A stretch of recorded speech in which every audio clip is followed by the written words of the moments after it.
The pen was already moving when Helena Waverley crossed the drawing room. She had watched it happen from the doorway. The way Julian Blackwood, Duke of Ashbourne, lifted the quill with the particular ease of a man who had signed 100 documents and found no reason to pause over 101. The marriage contract lay open on the mahogany table, its pages weighted flat by a silver inkwell, and a small brass seal she recognized from her father's desk.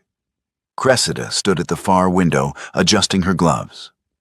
A bride performing the ceremony of readiness, smoothing pale kid leather over knuckles that had never known work. Lady Judith Waverley stood beside the solicitor, Mr. Fisk, with her hands folded and her face composed into the expression of a woman watching a transaction she had managed for years arrive, at last, at its conclusion. Helena had seen that face across dinner tables and at the head of staircases and in the cold gray light of a January morning when she was 16 years old. And Judith had told her she was nothing. 3 years she had waited in this house. 3 years of 5 o'clock mornings and the cold drag of the bell pull and the smell of starch in a uniform that had never been hers. 3 years of carrying correspondence through that door, of serving breakfast at that table, of standing at the edge of every room Julian Blackwood occupied, and watching him not see her. She had chosen Ashbourne deliberately. Her father had told her at 14, "If anything happens to me, the contract is at Ashbourne, second shelf, eastern cabinet, behind the land surveys. Your name is in the last clause." And when Judith had stripped her name away at 16 and left her with nothing but the clothes on her back and the memory of a dead man's instructions, she had made herself into Ellen Marsh and walked through the servants' entrance and begun to wait. Last night she had opened the eastern cabinet. The original betrothal contract was exactly where her father said it would be. She had read it by candlelight, with her hand steady and her breathing measured, and something cold and certain settling into her chest like river water, finding its level. The eldest legitimate daughter of the Earl of Marston. Her name. Her father's seal. This morning she had read the marriage contract on the table. The last clause referenced the parish record of St. Michael's, Marston, confirming the legitimacy of the bride. She had been staring at that parish record for 4 minutes from the doorway. The rector's hand had been small, precise, left-leaning. She knew it from childhood. From the baptismal register she had pored over at 8 years old, when her father showed her her own entry. From the Christmas notices pinned at the church door. From the careful, cramped script of Rector Pemberton's annual letter to her father. The record on this table was written in a rounder hand. Looser. The letters sat differently on the line. She crossed the room. Her shoes made no sound on the carpet. She bent to Julian Blackwood's ear, and she spoke. "Don't sign it, Your Grace. The parish record is forged. The last clause depends on it." Julian's hand stopped. He was very still for a moment. The stillness of a man whose body had registered something before his mind had caught up to it. He read the last line. He looked at the parish record attached to the contract. He looked at the woman beside him. Gray dress, white apron, hair pinned under a linen cap. A housemaid. "How would you know what the rector's handwriting looks like?" he asked. "Because I was christened in that church," Helena said, "and that is not Rector Pemberton's hand." At the window, Cressida looked up. She looked at her mother. Judith's face was marble, perfectly controlled, giving nothing. But Cressida had grown up reading that face, and she read it now, and she rose from the window seat and walked out of the drawing room without a word, the door closing softly behind her. The room was very quiet. Julian set down the pen. He turned in his chair and looked at the woman standing beside him with the attention of a man who had not looked, truly looked, at a housemaid in his own employment for 3 years, and was now looking and finding the experience unexpectedly disorienting. "Who are you?" he asked. Helena straightened. She had rehearsed this moment in the linen room at midnight, and in the corridor at dawn, and in the still hours between one task and the next, when she had nothing but time and the silence of a house that did not know her name. She had rehearsed it until the words were as familiar as breathing. "My name is Helena Waverley," she said. "I am the eldest legitimate daughter of Edward Waverley, Earl of Marston. I am the woman you were contracted to marry." From the corridor doorway, Mrs. Fenton, the housekeeper, stood without moving. She had come to supervise the refreshments for the signing. She had heard every word. She looked at the woman in the gray dress and the white apron, and then she withdrew, without comment, and her footsteps made no sound going away. Mr. Fisk cleared his throat. Judith said nothing at all. Julian looked at Helena Waverley, this woman who had carried his correspondence and poured his tea and stood at the edge of his drawing room for 3 years, and said quietly, "Come with me." He took her to his study and closed the door. "Proof," he said without sitting. "Whatever you are claiming, I need proof." "I have none I can show you at this moment," Helena said. She did not apologize for it. She stood in the center of the room in her housemaid's dress, with her hands at her sides, and met his eyes without flinching. "If I show you the document I found in the Eastern cabinet last night, it will be in Judith's hands by this afternoon, and destroyed before morning.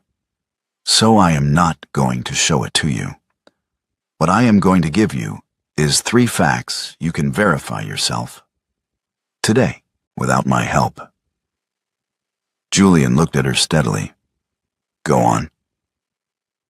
"Ask Reverend Holt about Rector Pemberton's handwriting.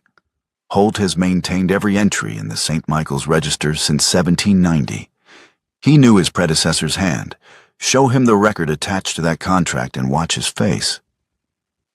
"That is one." "Ask Mrs. Fenton why a housemaid reads Latin. I was polishing the silver in the east parlor 6 weeks ago, and she came in, and I was reading the inscription on the back of the Pemberton plate.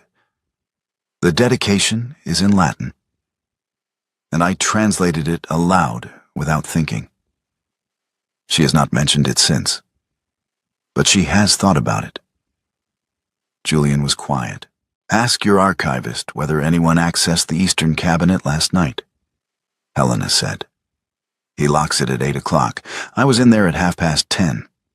He will have noticed the lock was tampered with this morning." "You broke into my archive. I retrieved a document that belongs to me." "You don't know that it belongs to you," Julian said. "Not until it's verified." "I know what my father's seal looks like," Helena said. "I know what my own name looks like in a contract. I know what Rector Pemberton's handwriting looks like. I have known all 3 of these things since I was 15 years old, and I have been 12 feet from your desk for 3 years, waiting for the right moment to use them." He did not dismiss her. That was the thing she had not entirely planned for, the possibility that he would simply listen. She had prepared for anger, for disbelief, for the particular cold courtesy of a man who did not want to hear what a servant was telling him. She had not prepared for Julian Blackwood to sit down in his chair and look at the floor for a long moment, and then look back at her with an expression she could not quite read. 3 years, he said. She answered simply, "Yes." "Serving in this house?" "Yes." He looked at her hands. She was aware of what he saw.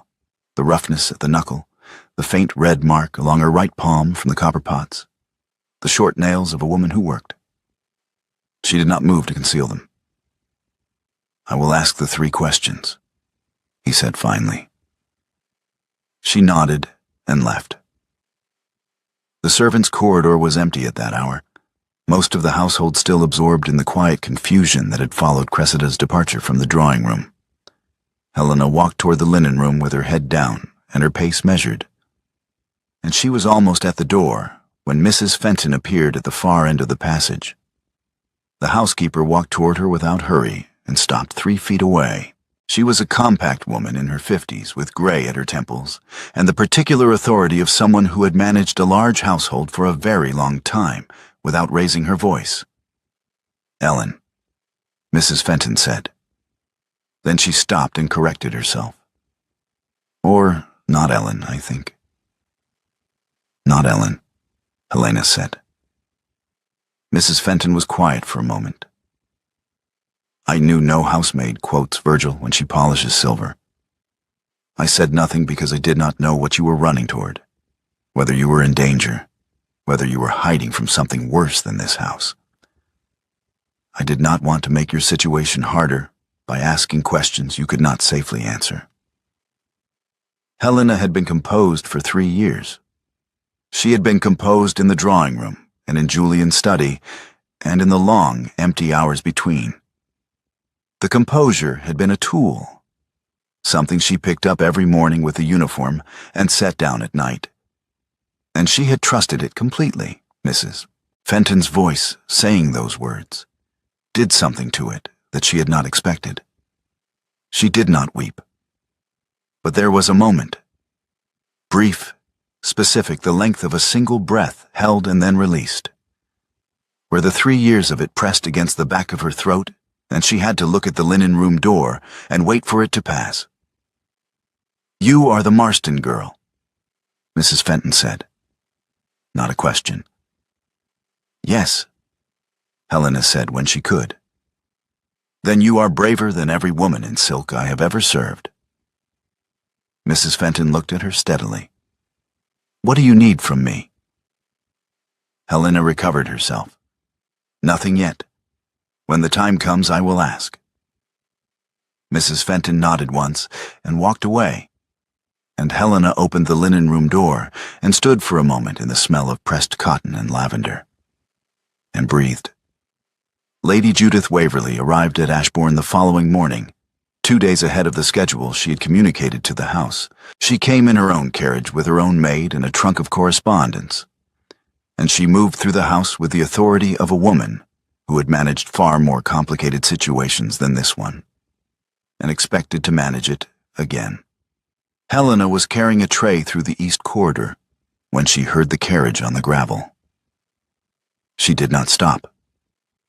She had known Judith would come. She had factored it into the plan from the beginning, the arrival of the woman who had forged the record and declared her illegitimate and put her in service in her own fiancé's house. She had imagined, in the linen room at night, how she would feel when she saw that face again. She had thought she would feel cold. She had thought she would feel nothing at all. She was in the east corridor with the breakfast tray when Judith came around the corner from the main staircase. Judith stopped. She looked at the housemaid in the gray dress. She looked at her face. Something passed across Judith's expression. Not guilt, not fear, but the specific sharpening of a woman who has encountered a problem she thought she had disposed of, and is now rapidly calculating the new dimensions of it. Then the expression closed, and Judith was simply a countess looking at a servant, and she walked past without speaking. Helena kept walking. She did not see Julian until she reached the far end of the corridor. He appeared from the morning room doorway. She did not know if he had been there already or if he had heard the carriage. And he looked at her for a single second, and then he turned toward Judith. "Lady Waverley," he said, "you are early. Allow me to show you to the morning room. Mrs. Fenton has prepared tea." He stepped into the corridor between them, his back to Helena, his voice perfectly easy, and he steered Judith toward the morning room door with the unhurried authority of a man in his own house. Helena walked past behind them. She did not look back, but she watched his shoulders from the far end of the corridor, squared, deliberate, carrying the weight of what he was doing without making it visible. And she noted it and filed it away with the other things she had learned about Julian Blackwood in 3 years of watching him from the edges of rooms. That evening, Judith found Cressida privately in her bedroom and spoke for 12 minutes. Helena, passing in the corridor with the evening correspondence, heard enough. The housemaid, your father's other daughter. She has no proof and no name. Ignore her. I will manage the legal position from London. Cressida said nothing in reply. Through the door, Helena heard only silence, and then the quiet sound of a chair being pushed back. The house party assembled 4 days later for the Ashbourne midsummer preparations. 12 guests, 3 days of dinners and riding, and the particular social machinery of an English country house in June. Reverend Holt of St. Matthew's, Ashbourne, a lean, careful man of 60 with ink-stained fingers and the habit of examining things closely before he spoke, was among them. Helena had waited for this. The estate chapel was small and cool, its walls whitewashed, its windows letting in a low gray morning light. Judith had placed the framed parish record from St. Michael's in the chapel vestry 2 weeks earlier as part of the wedding preparations, confirmation of the bride's legitimacy, displayed where guests might see it. Helena had looked at it every morning when she brought the chapel flowers. She arranged with the particular, invisible efficiency of a housemaid who had learned to move events without appearing to direct them, for Reverend Holt to be standing in the vestry at 11 o'clock on the second morning of the house party, along with 5 other guests who had drifted in from the garden to escape a brief shower. She stood at the back of the chapel in her uniform and said nothing. Holt looked at the framed record because one of the guests, a Mrs. Alderton who had a fondness for parish history, mentioned it to him. He moved closer. He put on his spectacles. He was quiet for longer than the occasion seemed to require. "This is not my predecessor's hand," he said at last. The room went still. "I have maintained every entry in the St. Michael's Register since 1790. Holt continued, his voice careful and precise. "I know Rector Pemberton's script as well as I know my own. This entry has been replaced. The paper is different. The hand is different. The ink color is different." Judith was standing at the edge of the group. She had come in from the garden 2 minutes earlier, and Helena had watched her see Holt at the frame and make the calculation too late. "Variations in a curate's handwriting are common," Judith said, her voice entirely steady. "The entry was filed by a junior clerk during one of Rector Pemberton's illnesses. The diocese confirmed the record." "I am not speaking of variation," Holt said. He was not a man who raised his voice. He did not raise it now.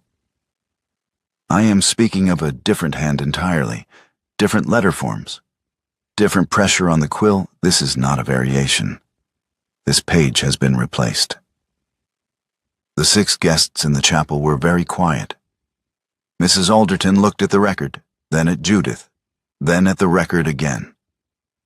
A gentleman near the door cleared his throat. The forgery was confirmed, in front of witnesses, in the clear gray light of the Ashbourne chapel. But Helena's identity remained unproven, and she knew it. The question had shifted. She could see it in the faces turning to look at each other, in the particular hesitation of people who had heard something they did not yet know what to do with. The question was no longer whether Cressida was legitimate. The question was who the eldest daughter actually was. Helena stood at the back of the chapel in her gray dress and white apron and did not speak. Her time had not yet come.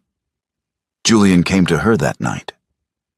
He found her in the servants' corridor outside the linen room and told her to come to the study.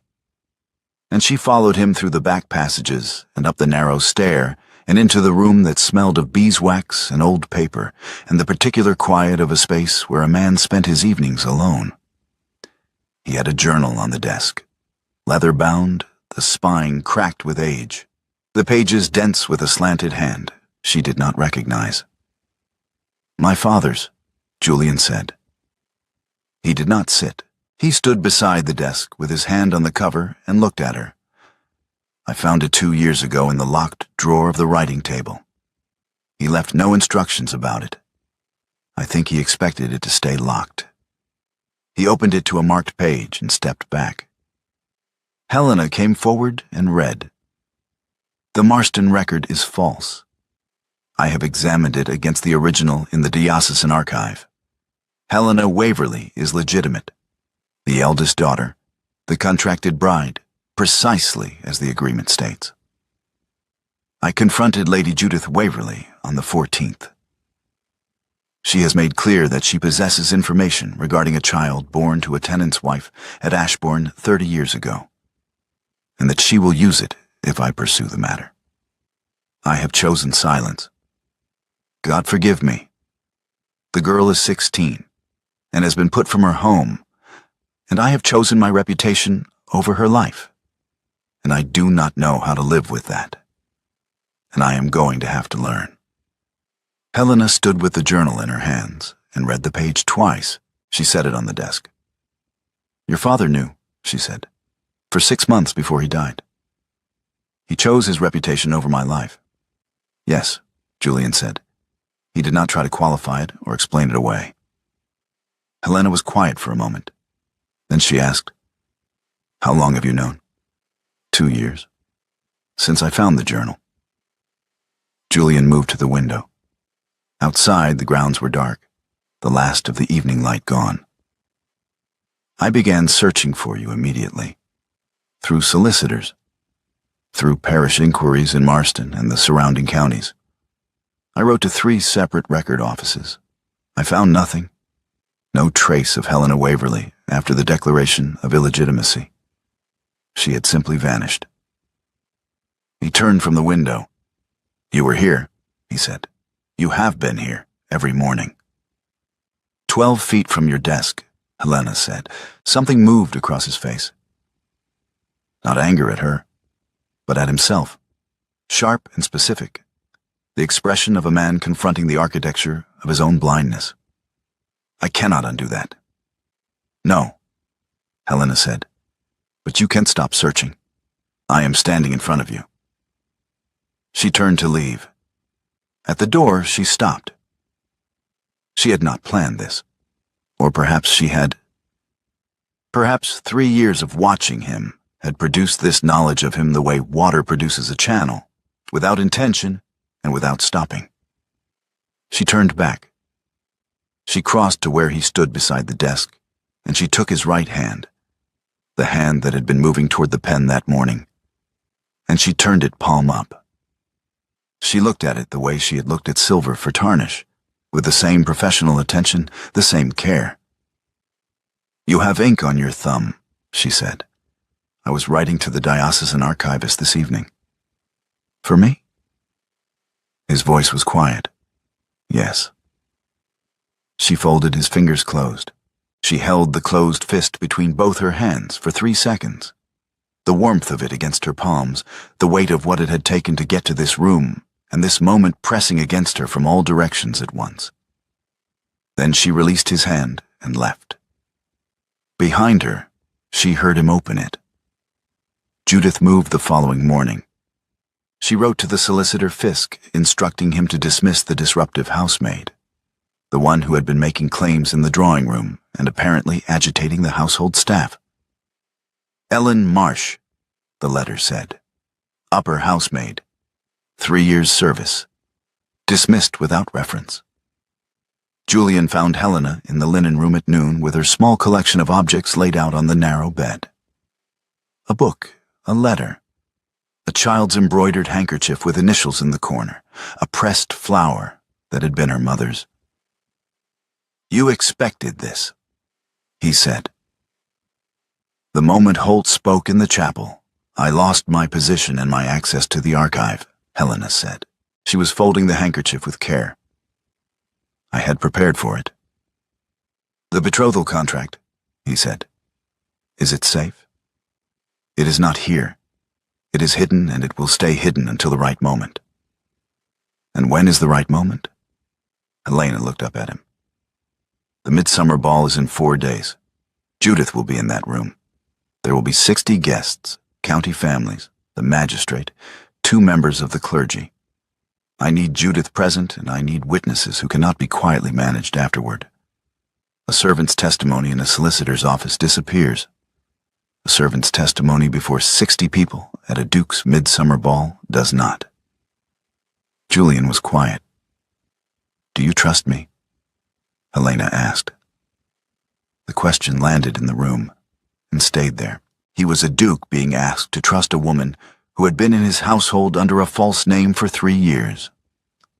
A woman he had failed to see, a woman who had broken into his archive. A woman who was asking him to wait 4 more days while she managed a strategy she had been building since she was 16 years old. He answered without hesitation, "Yes."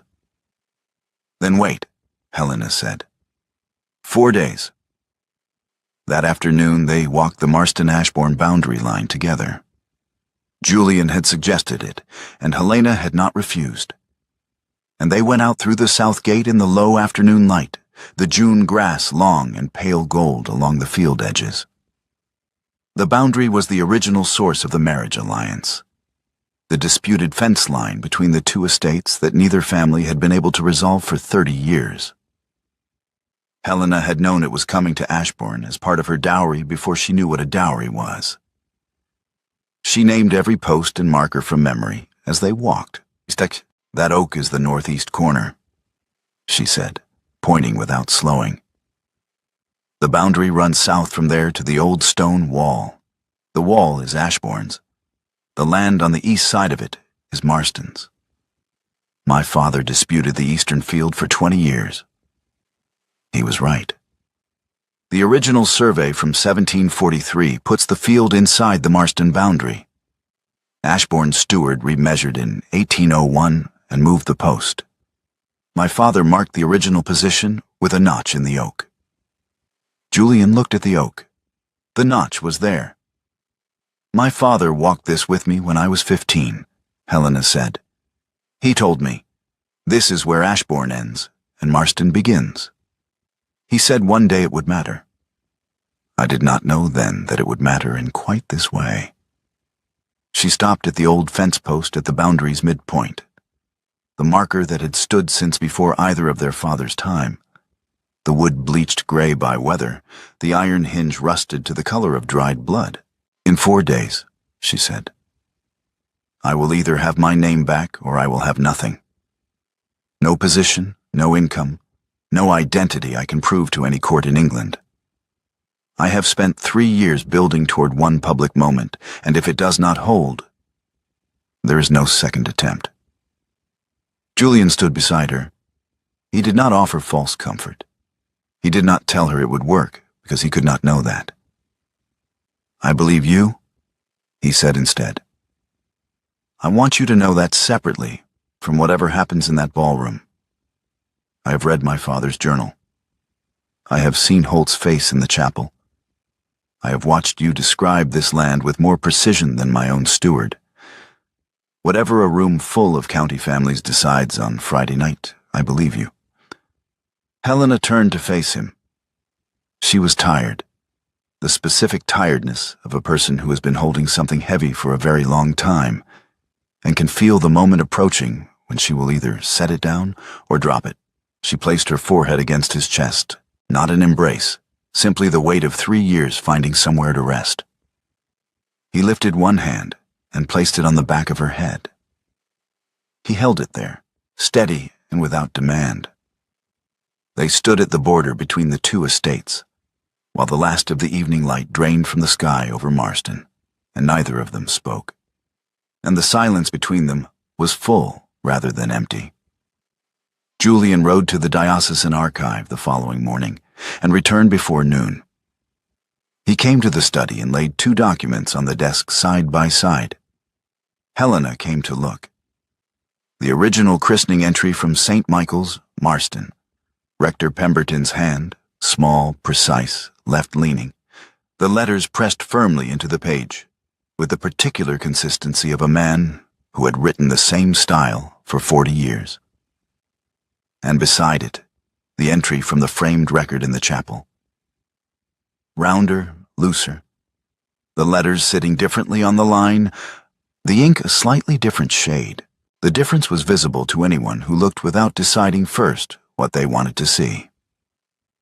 The archivist confirmed it, Julian said. The original entry has been in the diocesan record since 1801. It has never been removed, never been copied, never been amended. The name in it is Helena Margaret Waverley, first child of Edward Waverley, Earl of Marston, and his wife Catherine, born the 12th of March, 1801. Helena looked at her own christening entry.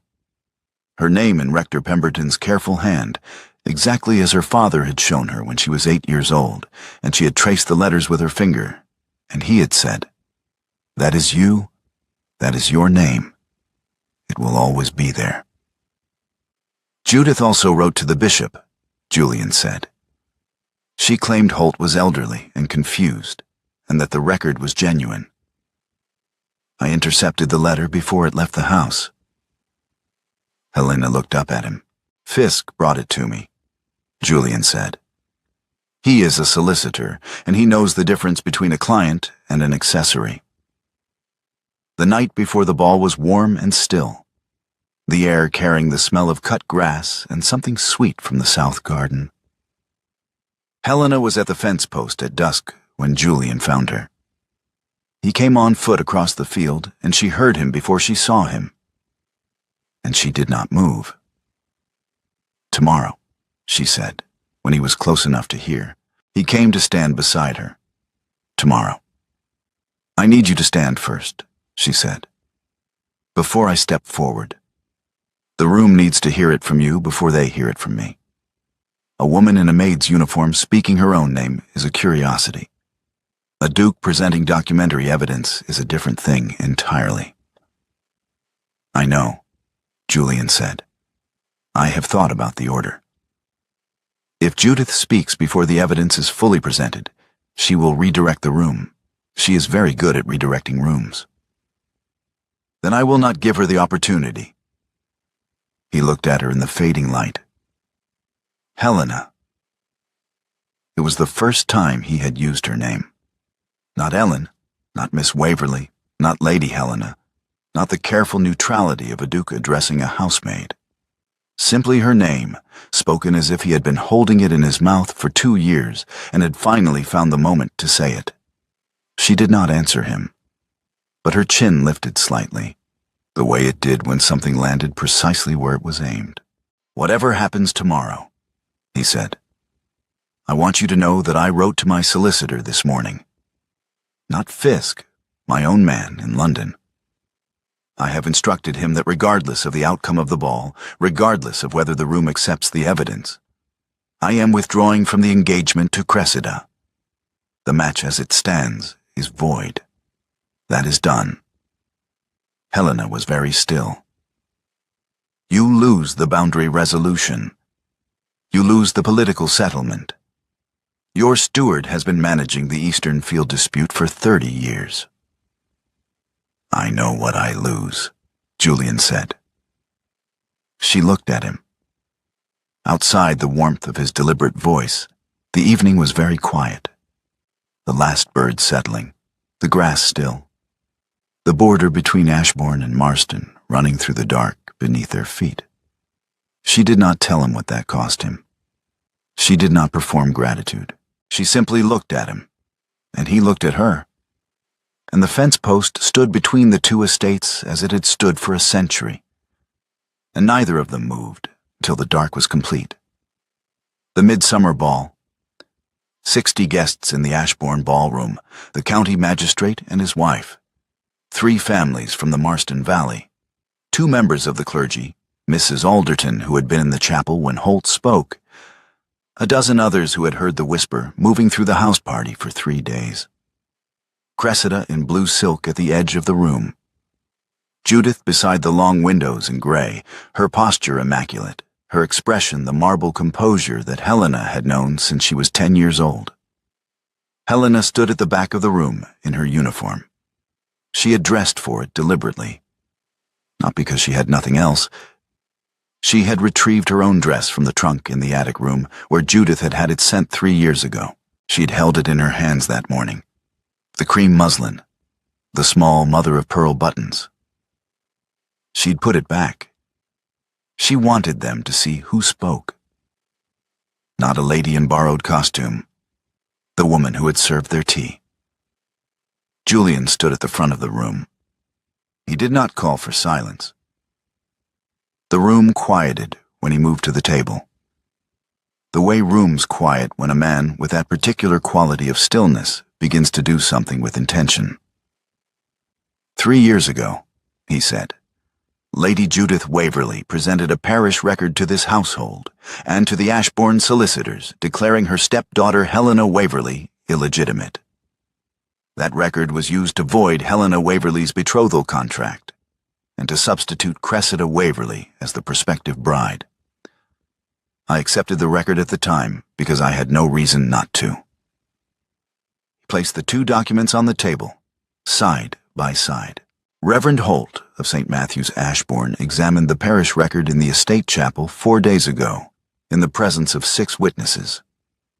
He stated that the entry was not his predecessor's handwriting, that the page had been replaced, and that the original entry remains in the diocesan archive. He set his hand on the right-hand document. I retrieved the original yesterday. It is in Rector Pemberton's hand.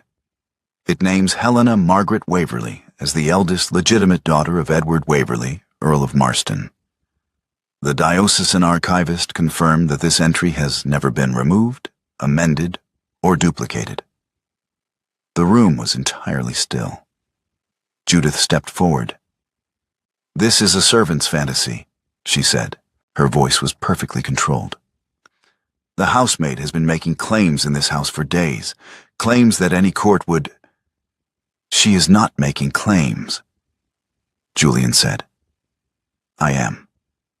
He looked at Judith for a moment with an expression that was not anger and was not contempt, but was something quieter and more final than either. Then he turned to the room.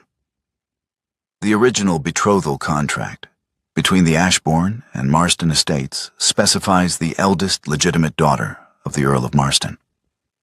I have been engaged to the wrong woman for 3 years, and I have been searching for the right one for 2, and I did not find her because she was in this house. She has been in this house. She entered my service 3 years ago under a false name because her stepmother had her declared illegitimate, and she had no other means of accessing the document that would prove her identity. She chose Ashbourne because her father told her the betrothal contract was here. She spent 3 years as a housemaid in her own fiancé's household, serving at his table and waiting for the moment the evidence could speak louder than her station. He turned toward the back of the room. Helena stepped forward. She walked from the back of the ballroom to the table in 60 guests' worth of silence, in her gray dress and white apron, her hair pinned under its cap, her servant's shoes making no sound on the ballroom floor. She stood beside the table, and she looked at the room. "My name is Helena Waverley," she said. "I am the eldest legitimate daughter of Edward Waverley, Earl of Marston. I have been in this house for 3 years. I have served breakfast in this room. I have carried correspondence through that door. I have poured tea at this table, and I have said nothing. Because a servant's word against a countess is no word at all. And I knew it. And so I waited. I waited until the evidence could speak without me." She reached into the pocket of her apron and placed the betrothal contract on the table beside the 2 parish records, the original document from the Eastern Cabinet, her father's seal in dark red wax, the Ashbourne crest beside it, and in the last clause, in her father's hand, the name of the eldest legitimate daughter of the Earl of Marston. Her name. Judith's voice came from the side of the room. "She has been a maid for 3 years, a maid in this house, living under a false name. She has been a maid because you made her one," Julian said. He turned to face Judith fully. "You forged a parish record to strip her of her inheritance and her marriage. She was 16 years old. She had no solicitor who would take the case of a declared bastard against a countess. She entered my service because it was the only way she could reach this document, and she found it, and she waited 3 years, and I did not see her for a single day of those 3 years. That failure is mine. I am naming it publicly because it is mine to name. Cressida had not moved from her place near the wall. She stood in her blue silk with her hands at her sides and her face very white, and she was looking at the contract on the table. "You told me she was a bastard," she said. Her voice came out unevenly, as if she had not intended to speak and could not stop. She was looking at Judith. "You told me the match was mine by right. You told me the record was filed by a clerk and the diocese had confirmed it, and there was nothing to question." "Cressida," Judith said, "the rector says the record is forged." Cressida's voice was shaking now. "The Duke says the record is forged. The archivist confirmed it. The contract says Helena." She looked at the document on the table. "Not me. It says Helena." She turned to look at Helena directly. The first time she had looked at her, really looked at her in 3 years of living in the same house. "I did not know. I want you to know that I did not know." The room was silent. "I believe you," Helena said. Cressida walked out, not following Judith's instructions, following her own feet, going wherever they would take her away from this room and this table, and the name written in her father's hand that was not hers. The door opened and closed, and she was gone. Judith stood alone. The room did not move toward her. No one spoke to her. No one offered her an arm. No one provided the social machinery of assistance that a countess might expect in a difficult moment. Julian did not address her again. He did not need to. He let the silence do what silence does to a person who has spent 30 years filling it with constructed authority. And after a long moment, Judith walked out. The door closed. Helena stood at the table with the 3 documents in front of her and 60 people watching her in the drawing room full of evening light. She was in the corridor outside the ballroom when Julian found her. She was leaning against the wall with her eyes closed and her hands flat against the plaster behind her. The noise from inside the ballroom. Voices beginning to move again, the careful social reassembly of a room that has witnessed something it needs to process, was muffled through the door. "You did not change," Julian said. "I wanted them to see who spoke." Helena opened her eyes. Not a lady recovering her costume. The woman who served their tea and then told them who she was. Julian stopped in front of her. He looked at her. This woman in her gray dress and white apron, her hair pinned under its cap, the betrothal contract that had been in her pocket for 3 years now on the table inside, her name on a document that 60 people had read. He took her face in both his hands. "Helena Waverley," he said, her full name. Slowly, the way a man says a word he has been searching for, he kissed her. Not the tentative press of a man uncertain of his welcome, but the deliberate certainty of someone who had spent 2 years searching and found what he was looking for 12 feet from his own desk, and knew it, and was not going to pretend otherwise. When they stepped apart, Helena laughed. It came out of her before she could manage it, genuine, surprised, the first laugh in 3 years. And it was not elegant, and it was not composed, and she did not care. "You taste like silver polish and courage," Julian said. She laughed again. "That is the worst compliment anyone has ever given me. I will improve. Give me time." "You have had 3 years," she said. "I intend to use the next 3 considerably better." 1 week later, Helena walked the servants' corridor a final time. Not in uniform. She wore her own dress, the cream muslin with the mother-of-pearl buttons, retrieved from the attic trunk and pressed by Mrs. Fenton, who had done it herself and left it on the linen room door without comment. It fit the same as it had at 18. Some things did not change. She walked the length of the corridor slowly, past the copper pans and the linen shelves and the narrow window that looked onto the kitchen garden. She had walked this passage 5,000 times in 3 years. She knew every board that creaked, every hook that had lost its screw, every smell. Lye soap and coal dust, and the specific cold damp of stone in winter. She stopped at the linen room, the narrow bed with its gray blanket, the small shelf with the one candle, the pressed uniform still hanging on its hook, the white apron folded over the gray dress, the linen cap sitting on top of it. She had worn that uniform every day for 3 years. She had picked it up every morning at 5 o'clock and put it on in the dark and become Ellen Marsh for another day. She reached up and took the servant's bell pull from its hook on the wall. She was standing there with it in her hands when Julian appeared in the doorway. "You are keeping that," he said. "I earned this," Helena said. 3 years of silence, 5 o'clock mornings, and no name. I will hang it somewhere I can see it, so I never forget what it costs to be invisible. Julian looked at the bell pull in her hands, and then at her face, and then at the room that had been her world for 3 years. The narrow bed, the single window, the pressed uniform on its hook. "What room do you want?" he asked. "The one with the window facing Marston," Helena said. "I want to see my father's land from my own house." Julian said nothing for a moment. Then, "Mrs. Fenton has already had it aired." Helena looked at him. "She knew before I did," he said. "She has known for some time." Helena folded the bell pull over her arm and walked out of the linen room without looking back.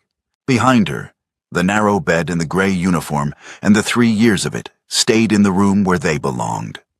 Autumn came to Ashbourne with the particular clarity of an English October. The light lower and more golden. The trees along the south drive turning, the mornings carrying a chill that made the drawing room fire necessary. The Ashbourne drawing room, the same table. Helena sat at it with the estate correspondence spread before her. Ashbourne on the left, Marston on the right. The quarterly accounts for both properties laid out in the orderly columns she had developed over the summer. She wrote quickly, with the left-leaning hand that was her own, not Pemberton's, not anyone else's. Julian came in from the hall and stopped in the doorway. "The boundary dispute," he said. "Resolved," Helena said without looking up. "I drew the new line myself. The eastern field goes back to Marston, as the 1743 survey specified. The fence post moves 18 feet west. I have written to both stewards." Julian came to the table and looked at the correspondence over her shoulder. "You are better at this than I am." "I have always been better at this than you," Helena said. "You simply could not see me over the silver teapot." He sat beside her.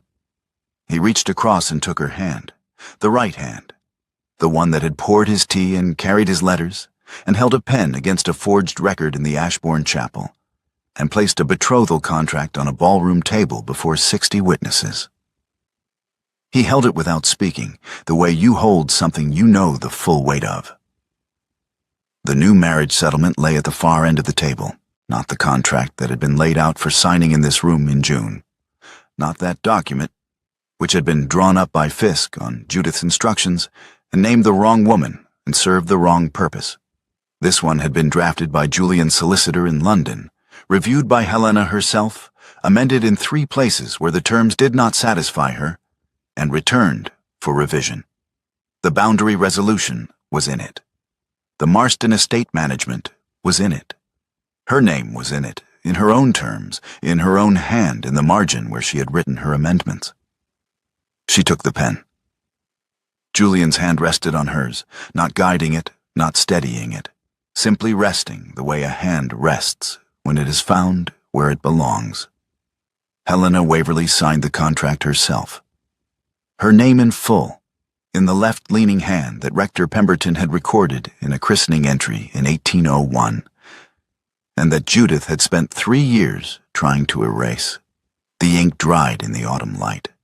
The drawing room was full. The table where the trap had been set was the table where she wrote her own name. Outside the window facing Marston, the October light lay across her father's fields, and the fence posts stood where they had always stood, and the land ran along its true boundary, and the name on the document was hers.